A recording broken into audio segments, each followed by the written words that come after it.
Assalamualaikum warahmatullahi wabarakatuh. Shalom, Swastiastu, Namo Buddhaya, Salam Kebajikan. Perkenalkan, nama saya Aziza Kamila Zakaria dari Hukum Acara Perdata Kelas B. Saya akan menjelaskan mengenai surat gugatan dalam Hukum Acara Perdata. Yang pertama ada definisi surat gugatan. Surat gugatan adalah satu surat yang diajukan oleh penggugat kepada ketua pengadilan yang berwenang, yang memuat tuntutan hak yang di dalamnya mengandung suatu sengketa dan sekaligus merupakan dasar landasan penyelesaian perkara dan pembuktian kebenaran suatu hal. Yang kedua, di sini ada para pihak dalam perkara. Ada dua pihak, yaitu penggugat dan tergugat. Diwakilkan baik melalui kuasa hukum atau pengacara maupun kuasa insidentil atau hubungan keluarga. Penggugat adalah pihak yang memulai membuat perkara dengan mengajukan gugatan karena merasa hak perdata dirugikan, sedangkan tergugat adalah pihak yang ditarik di muka pengadilan karena dirasa oleh penggugat sebagai yang merugikan hak perdatanya. Selain pihak tergugat dan penggugat, dalam prakteknya ada disebut pihak turut tergugat, yaitu pihak yang tidak menguasai objek perkara tetapi akan terikat dengan putusan hakim. Ciri-ciri gugatan perdata. Yang pertama itu ada sengketa yang terjadi minimal dua pihak, yaitu antara penggugat dan tergugat. Yang kedua itu jenis permasalahan hukum yang diajukan perlu mengandung sengketa. Yang ketiga itu tidak bisa dilakukan secara sepihak. Yang keempat itu memiliki kekuatan yang mengikat. Keputusan hakim hanya memiliki kekuasaan yang mengikat pada kedua belah pihak yang bersengketa dan keterangan saksi yang diperiksa atau didengarkan keterangannya. Bentuk gugatan. Bentuk gugatan yang pertama itu ada gugatan tertulis. Bentuk gugatan tertulis adalah yang paling diutamakan di hadapan pengadilan daripada bentuk lainnya. Gugatan tertulis diatur dalam pasal 118 ayat 1 HIR garis miring pasal 142 yang menyatakan bahwa gugatan perdata pada tingkat pertama harus dimasukkan kepada pengadilan negeri dengan surat permintaan yang ditandatangani oleh penggugat atau kuasanya. Dengan demikian, yang berhak dan berwenang dalam mengajukan suatu gugatan adalah yang pertama penggugat dan atau ia kuasa hukumnya. Yang kedua adalah gugatan lisan.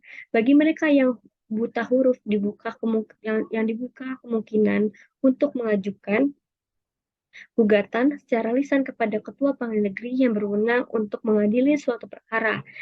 Karena bentuk gugatan lisan diatur dalam pasal 120 KIR, pasal 144 RBG yang berbunyi, bila mana penggugat buta huruf, maka surat gugatan dapat dimasukkan dengan lisan kepada ketua pengadilan negeri yang mencatat gugatan atau menyuruh mencatatnya. Ketentuan gugatan lisan yang diatur HIR ini selain untuk mengkomodir kepentingan penggugat buta huruf yang jumlahnya masih sangat banyak di Indonesia pada masa pembentukan peraturan ini, juga membantu rakyat kecil yang tidak mampu menunjuk jasa seorang advokat atau kuasa hukum, karena dapat memperoleh bantuan dari ketua pengadilan yang berwenang untuk mengadili suatu perkara data untuk membuatkan gugatan yang diinginkannya. Selanjutnya, syarat-syarat membuat surat gugatan perdata. Yang pertama ada identitas para pihak. Halaman identitas dalam contoh gugatan perdata, uang prestasi. Wajib diisi dengan nama, tempat, dan tanggal lahir, alamat, pekerjaan pihak-pihak berikut. Yang pertama, pihak penggugat dan kuasa hukum penggugat. Yang kedua, pihak tergugat dari kuasa hukum tergugat. Yang kedua, alasan-alasan gugatan. Pada poin ini, jelaskan tentang kronologi kejadian serta alasan-alasan yang mendasari penggugat melakukan pengajuan gugatan kepada tergugat dalam format surat gugatan perdata, dan juga harus menyatakan dasar hukum dari pengajuan gugatan tersebut. Selanjutnya, yang ketiga, tuntutan. Yang pertama, tuntutan pokok. Poin tuntutan pokok adalah inti dari permintaan penggugat terhadap tergugatnya. Tuntutan tambahan, sedangkan poin tuntutan tambahan bisa berupa tuntutan terhadap tergugat agar membayar biaya perkara, atau bisa juga tuntutan terhadap tergugat berupa rincian nafkah setelah bercerai dalam sidang perceraian. Tuntutan yang ketiga ada subsider atau pengganti. Poin ini ditulis dengan tujuan jika tuntutan tidak dapat dipenuhi oleh pihak tergugat, maka pihak tergugat bisa mengajukan tuntutan subsider atau bisa juga majelis hakim yang memberikan putusan tuntutan subsider kepada tergugat. Selanjutnya, langkah mengajukan surat gugatan perdata. Yang pertama ada pendaftaran gugatan. Langkah pertama adalah mendaftarkan gugatan perkara perdata ke kantor kepaniteraan pengadilan setempat dengan membawa hasil gugatan perdata asli. Yang kedua itu ada membayar panjar biaya perkara. Selanjutnya yaitu membayar panjar biaya perkara. Hal ini diwajibkan oleh pihak penggugat sebagai biaya sementara. Setelah mendapat putusan, pengadilan baru diperhitungkan total biaya perkara untuk biaya kepaniteraan selanjutnya. Materai pemanggilan saksi dan kebutuhan lainnya selama proses pemeriksaan dan pengadilan. Jika Anda merasa tidak mampu untuk membayar biaya perkara, maka Anda bisa mengajukan permintaan izin perkara atau biaya dengan melampirkan surat keterangan tidak mampu dari kepala desa. Yang ketiga itu registrasi perkara.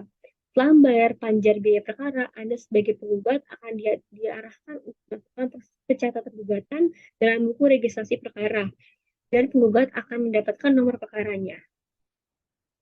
Selanjutnya yang keempat, pelimpahan berkas perkara kepada Ketua Pengadilan Negeri. Proses selanjutnya yaitu pelimpahan berkas perkara kepada Ketua Pengadilan Negeri paling lambat diajukan 7 hari setelah proses registrasi perkara. Yang kelima, penetapan majelis hakim oleh Ketua Pengadilan Negeri. Setelah perkara diperiksa, Ketua Pengadilan Negeri memutuskan majelis hakim yang akan memeriksa dan memutuskan perkara. Jumlahnya minimal terdiri dari 3 orang, 1 orang sebagai ketua majelis hakim dan 2 orang lainnya sebagai hakim anggota. Yang keenam itu ada penetapan hari sidang. Proses selanjutnya yaitu majelis hakim terpilih akan menentukan hari sidang dan memanggil pihak tergugat dan pihak tergugat. Proses persidangan dilakukan sesuai dengan hukum acara perdata yang berlaku. Sekian dari saya, kurang lebihnya mohon maaf. Wassalamualaikum warahmatullahi wabarakatuh.